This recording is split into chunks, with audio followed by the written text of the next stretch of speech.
কিন্তু আন নবী আসবে না। ওয়ালাকিন রাসূলুল্লাহকে ওয়া খাতামান নবীন, খতম শেষ, আন নবী হবে না।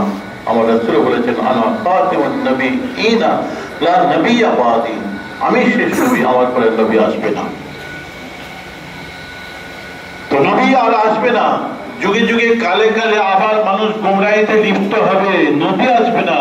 কিন্তু আল্লাহ পাক একটা মুজাদ্দিদ পাঠাবেন, সেই মুজাদ্দিদের দ্বারাই আল্লাহ পাক নবীদের মতন মুজাদ্দিদের দ্বারাই হেদায়েত করাবেন।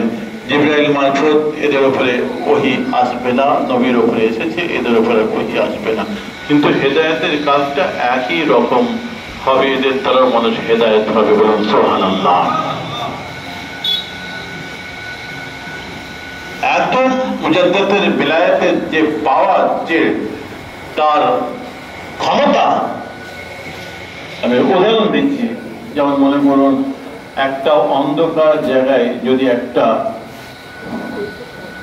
1000 ওয়াটের যদি একটা ল্যাম্প জ্বলে, তো যত দেখবেন পোকা মাকড়, যত কীট পতঙ্গ সব দেখবেন এসে সেখানে জমা হয়ে যায়। যত রকম পোকা মাকড় সেখানে এসে জমা হয়ে যায়, মরে যায়।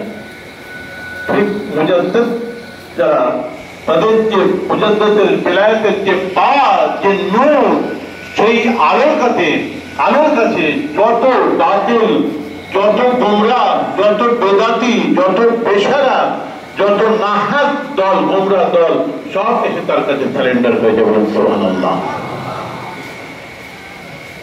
তিনি আমাদের ছিলেন মুজাদ্দিদ জামান, দাদাকে রহমতুল্লাহ আলাইহি।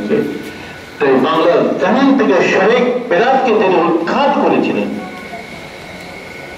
এক দেখলে জীবনী খুলে দেখবেন 17টা থেকে 18টা কালে বেদাতীদের দরগা ভেঙেছিলেন।